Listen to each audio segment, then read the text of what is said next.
I'm Heather, and this is the Living with Addiction podcast, where I show you how you have more power than you realize when it comes to helping yourself and your child that's struggling with addiction.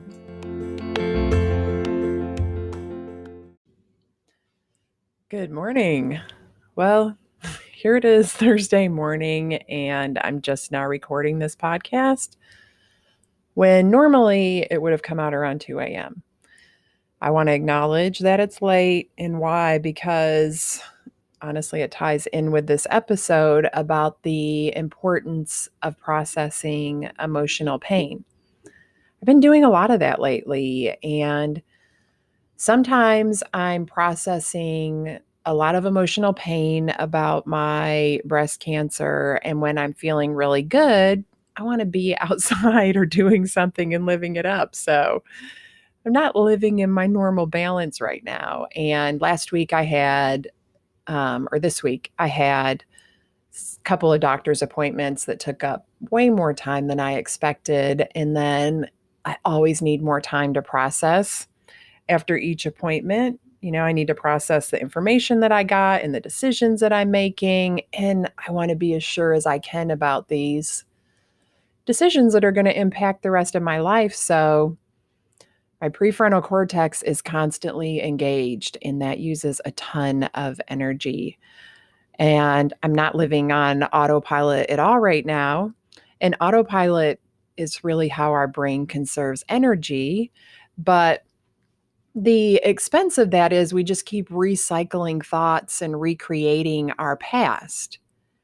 And so the beauty of me using all that energy and keeping my prefrontal cortex engaged all the time right now is that I'm churning out new thoughts constantly, all day, every day. And because of that, I'm creating a totally different future for myself. Like, I'm not the same person I was in January, and I've never changed so much or had so many powerful realizations in 1 month.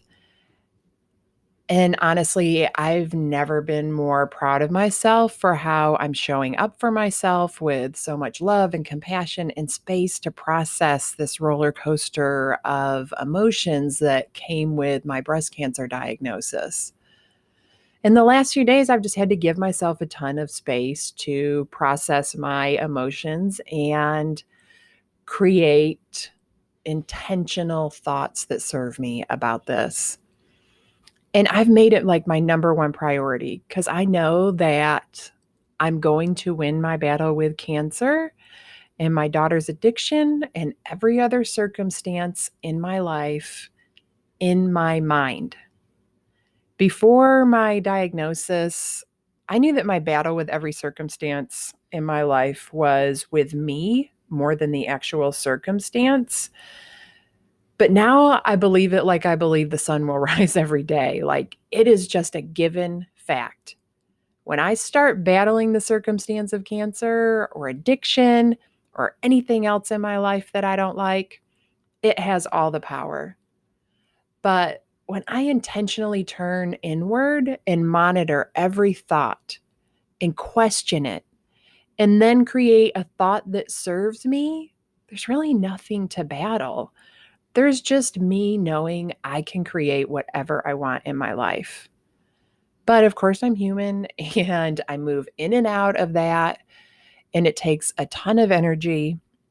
So I got off track this week, and I was going to record the podcast last night, but I was completely exhausted, and I decided I'd rather put it out late, which means, early this morning, and give you high quality information than give you something that wasn't my best. So here I am. I want to get started on talking about processing pain because we need to know, like, what do you do with all of the pain that you're feeling about your child's addiction?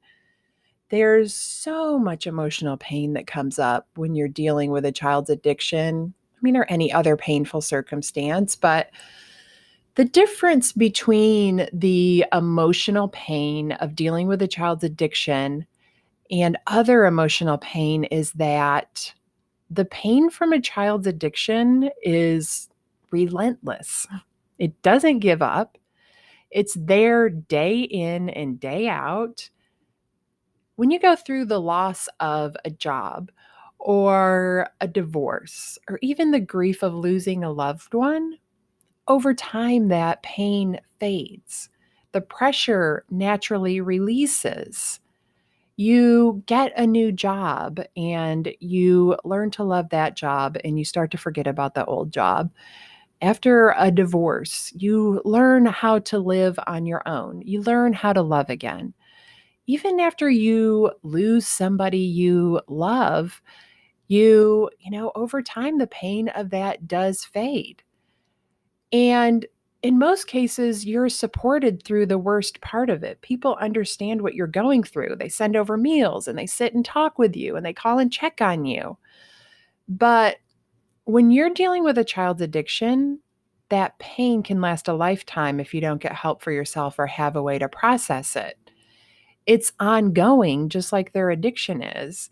And their addiction often escalates. And so there's always something new to deal with. And you know what I'm talking about. Like there's probably 20 things running through your mind of the progression of the things that happen through your kid's addiction and the escalation of dealing with things like, them living in hotels and then sometimes maybe even homelessness or living with people you never thought that your child would be around or the realization that your child is one of those people. And it's like it's always stepping up a notch. You get used to one level and then their addiction changes and you've got something else to get used to. And that's what I'm talking about when I say that relentless pressure. The situations that come out of our kids' addiction, they're just shocking sometimes. Like, we never thought we'd have to deal with this stuff. And we never thought we'd have to see our kids exposed to the things that they're exposed to. And there's just so much loss, and there's so many levels of it. You lose who your child was, the way your relationship was, the fulfillment of that relationship with someone who was a part of you, your peace of mind, your confidence, like your whole family dynamic changes, your experience of every area of your life changes.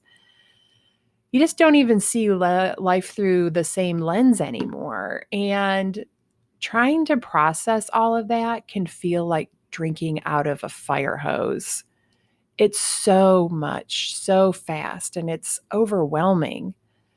For me, I wasn't even trying to process it because, as I've shared before, my lifelong response to emotional pain was just suck it up and shut it down. Like, it didn't make sense to me. I didn't have time for it. I just wanted to be numb. And I resisted the pain. I ignored it. And because that's such unhealthy behavior, over time, it caught up with me. And other people are different, right? They might be the opposite of that, where they're not numb, but they're in so much pain all the time. They're constantly crying and depressed. And, it looks like their emotions are coming out of them, but they're still not actually processing them or taking the time to work through them and create relief for themselves. So it's just being stuck on the other side of the spectrum. But for me, not allowing my feelings was one of the many ways I was neglecting myself. And I was storing all of that stress and emotions in my body. And I was sick all the time. My blood pressure was high. My cholesterol was high. I was way heavier. My brain felt foggy all the time. And I just felt awful. I mean, and I'd gone through periods of this throughout my adult life. My daughter's addiction just added to it. It was the tipping point that made me change. And honestly, I'm grateful that something finally made me change. But it was just this ongoing major emotional trauma that I wasn't processing. And the thing is, emotional pain is a normal part of the human experience. Feelings are meant to be felt. Like, that's why we have them. They have a purpose. And if you're ashamed of your feelings or always trying to hide them, or if you're always trying to avoid them, I want to offer you some new ideas about feelings. They're a signal to an unmet need. Unwanted feelings are not here to torture you, they're here to guide you. They're like a the owner's manual to how to problem solve and how to meet your needs. I have a couple of blog posts about specific unwanted feelings and what they're signaling to you, and I'll put those in the show notes. And I highly recommend reading those because I found it such a relief to understand what each emotion was trying to tell me. I stopped feeling like something was wrong with me when I had those emotions. And the reason I talk about emotional pain is to normalize it and create awareness about it because we're so preoccupied with everyone being okay, ourselves included. Like we need to feel like we're okay or there's something wrong with us instead of feeling like really we're okay when we're feeling the full spectrum of human emotions. Like, how often do we say, don't be sad, everything's going to be okay? Meanwhile, that person doesn't feel okay, but they start trying to be okay because it's uncomfortable not to feel what is natural to them in that moment. And so they suppress it and try to act like they're okay when they're not. But there is so much benefit in feeling unwanted emotions, and we totally miss it if we don't feel them. And I have a great story to share with you about a new way to think about processing pain. So every time I lift weights, I foam roll afterwards because it helps me recover faster and it minimizes how sore I get. So if you don't know what a foam roller is, like picture a pool noodle, but it's a lot shorter and it's larger in circumference and very firm. So when you put your body weight on it, like if you were to put your body weight on a pool noodle on the ground versus in the pool, it would probably squish. But a foam roller is very firm. So it gives a lot of resistance against your body when you roll on it. So when I am foam rolling, it's like getting a deep tissue massage. So I focus on the areas that are the most painful when I put pressure on them. Usually, like that's the outside of my leg from like my knee up to my hip. And so I find that really painful spot. And then I stop at the most painful place. And I just leave that pressure there until I feel a release in the muscle. But if it doesn't release, then I move on, but I still go back to it. And it's physically painful most of the time that I'm doing it. I do it for 5 to 10 minutes. And sometimes it hurts so much I have to actually concentrate on my breathing. But after 5 to 10 minutes of really feeling more intense pain and letting my body release it, it's over. I stand up and I feel like so relaxed. I have no more pain. It's immediate relief. And there was this one time that I thought I had injured my hip lifting weights. And I spent about 2 months in constant pain and it wasn't healing, even though I was really doing everything I could think of to baby it and take care of it. And one day I just decided, like, I'm going to try and foam roll. And one time of foam rolling and finding that spot that was causing me the most pain gave me instant relief. So for 2 months, I'd been in constant, low grade, but annoying pain. And just by going deep into that pain for a few minutes, it was gone. So if I didn't open up to that 5 to 10 minutes of pain, I would have continued to experience the dull ache in my muscles every day, all day. And that's exactly how it is with emotional pain. When we lean into it for a few minutes and process it, then we can greatly decrease it or fully release it. And One of the biggest reasons we resist allowing unwanted feelings like anxiety or sadness is because we think it will last forever. We think we will get stuck in the pain and never get out. But that isn't the case. It works just like my example with the foam roller. Avoiding the pain is what keeps you stuck in it. But when you go into the pain, you get relief. So every time you want to avoid your feelings, just think of the foam roller example so you can go into the pain and provide yourself with some relief. Fearing your feelings is like being afraid of breathing.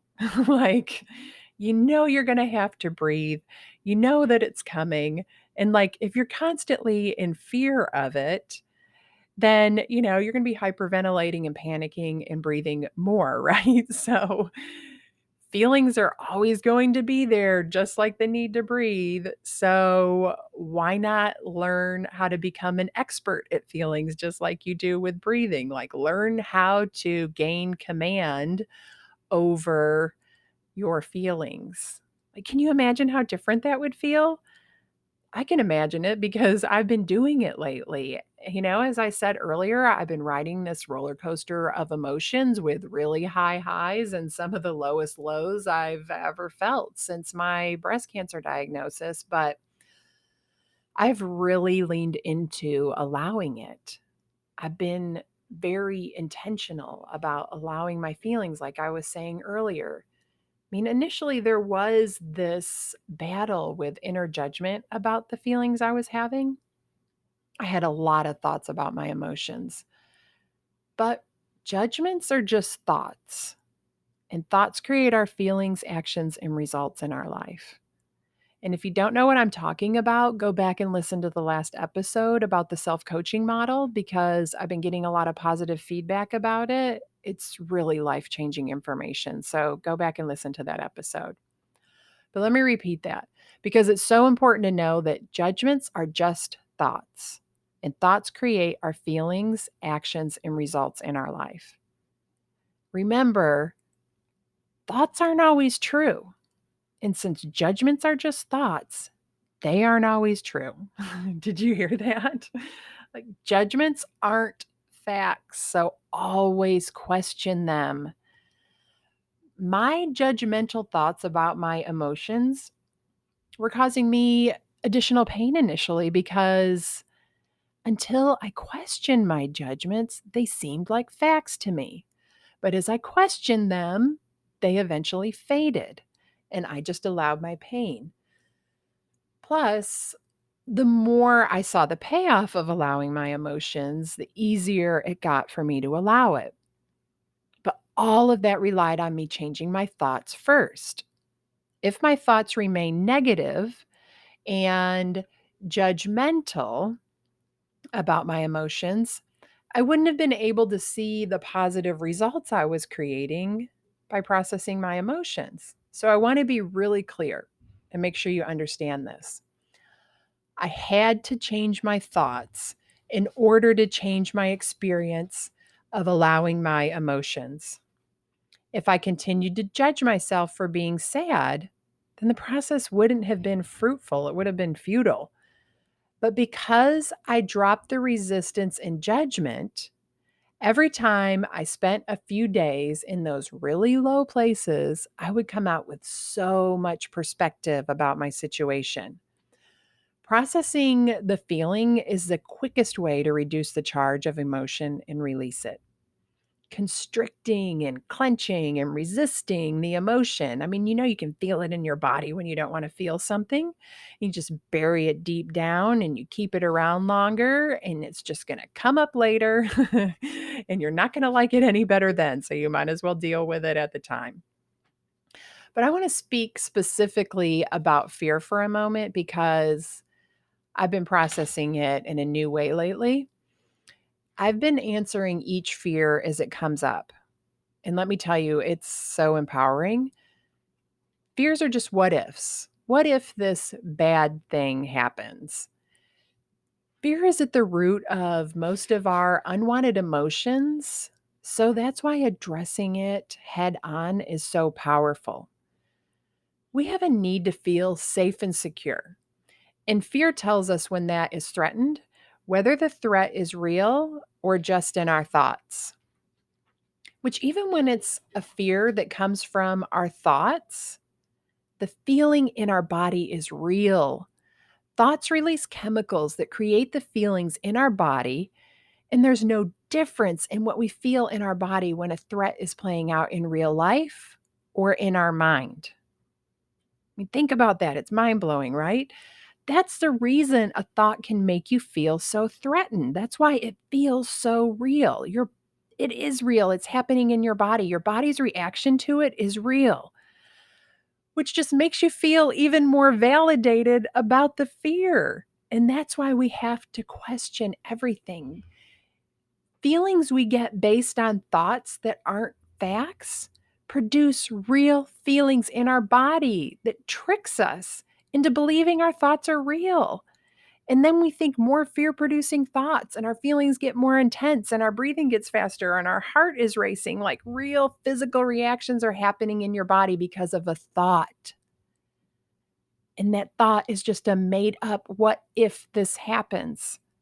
And if you don't hear anything in this podcast, like go back and listen to that again. It's so life changing to know that, because that cycle I'm talking about is a prison for people with anxiety. And that's why it feels so intense and real and threatening. Intense body reactions happen because of a thought. And I want to keep talking about that more because it's such a trap, but for the sake of keeping it short, I'll move on. So you have this fear producing thought, and the thought is, what if this thing that I'm afraid of happens?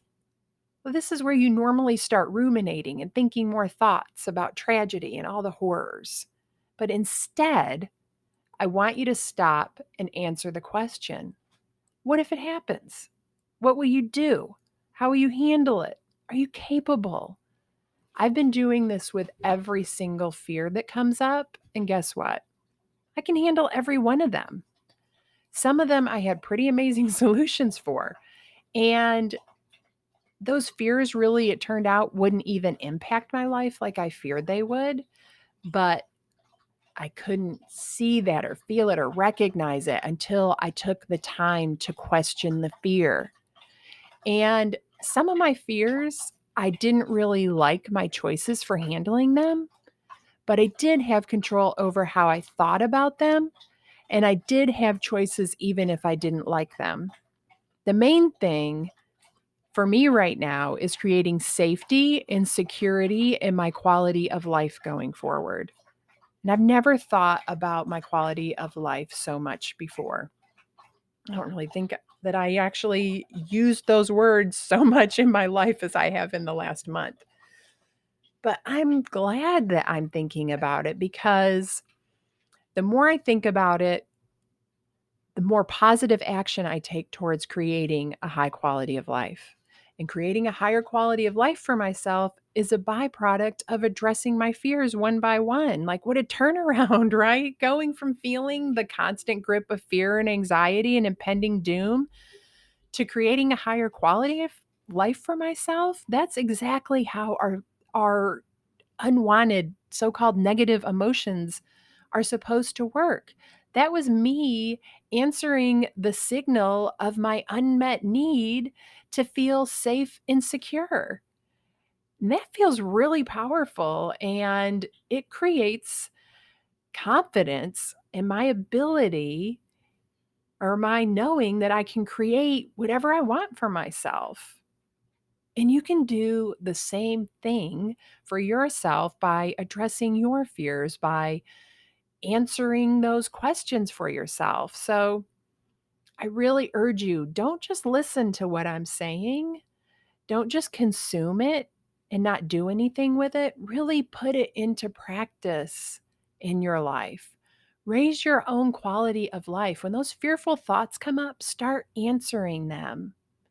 And if you don't trust yourself to do it, if you're still, hearing this and like, God, I really want to start processing my emotions, but you don't know how to start or where to start, then sign up for a call with me. Reach out to me because I help people do that all day, every day. And sometimes we just need help getting started, and I can help you with that.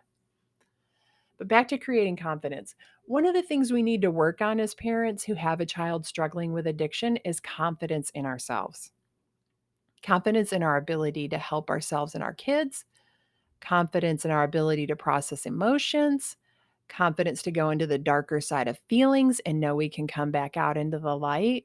And I am so grateful that I have these skills right now. I promise you that when you understand your emotions and you stop fearing them and know how to process them, then you will feel so much more confident about every situation. When you can trust yourself, you don't have to worry about if you can trust other people or not. And it's also easier to allow other people to have and process their own feelings as well. I used to have such a hard time allowing my daughter to have any emotions that I saw as negative. And it's almost even hard for me to share about this because, of course, as parents, we wonder what we did that caused our kids' addiction. And this is one of the things that was hard for me and my self blame. But I know that maybe there's other parents who did this too, and they're blaming themselves, which, if you're blaming yourself, it's not helpful. It has not helped me in any way. This is just information to know and help us move forward. But I would always like tell my daughter things like, don't pout, get over it, change your attitude, don't get frustrated with me. Like, don't get frustrated with me? Why wouldn't she get frustrated with me? Like, that's just a normal human reaction when you don't like something. But now it doesn't bother me. I'm more like, of course you're frustrated. This is frustrating. Be frustrated. I totally get it. Major difference. Like, no resistance for my feelings or other people's feelings because I've gone through the discomfort of embracing my own feelings. I say no resistance. I want to retract that. Initially, sometimes I do feel resistance, but I just have a little talk with myself and move into, oh, hey, I want to allow them to have their feelings because it's okay not to be okay. It's okay to be frustrated. So sometimes I do have to catch myself, and maybe I always will, but I have a method for dropping that resistance because I have faith in what the importance of feeling all of our feelings. But we're always moving toward how we want to feel or away from how we don't want to feel. And both of these can be destructive and problematic if they aren't intentional. You can intentionally move towards how you want to feel or intentionally move away from how you don't want to feel. That's fine. But when we move away from unwanted feelings in an unintentional way, we miss so many opportunities to learn about ourselves, to gain confidence in our ability to handle our life and feelings. We miss out on meeting our own needs and creating feelings that we do want. And when we move towards feelings we want in a destructive way, like abusing substances, then once again, we're missing so many opportunities and creating more pain in our lives. We need to move toward the feelings we want in a very intentional way. Because guess what? Just like I talked about earlier, how fearful thoughts can cause fear and anxiety in our body. And I went on about how real it actually feels based on your thoughts. You don't know the difference if it's an actual threat or just a perceived threat. Healthy and intentional thoughts can produce profound relief and even love or excitement or joy. So we can turn that around and use it for ourselves. You can create all of those feelings with your thoughts if you choose to. And I know that it sounds unbelievable, but it's true because I do it and I know a lot of other people who do it, and it's totally available to you too. So I think that's a great note to end on today is how we can create, we've been living life stuck with these unwanted emotions. But it doesn't have to be that way. When we go deep into those emotions, we can actually create beautiful emotions and feel more of what we want to feel every day instead of creating the opposite of that. And next week, I'm going to go into more detail about running away from unwanted feelings and how it leads to an unfulfilling life and even addiction. And I'll share more about my personal experience with that because I did a lot of destructive things trying to avoid feeling my feelings. And I think that there's a lot to be learned from my bad example. But I'm excited to share that with you next week because it's also a great way to understand addiction and create compassion for it. So I hope you have a great rest of the week and go do something fun for yourself this weekend. You deserve it. I'll talk to you next week.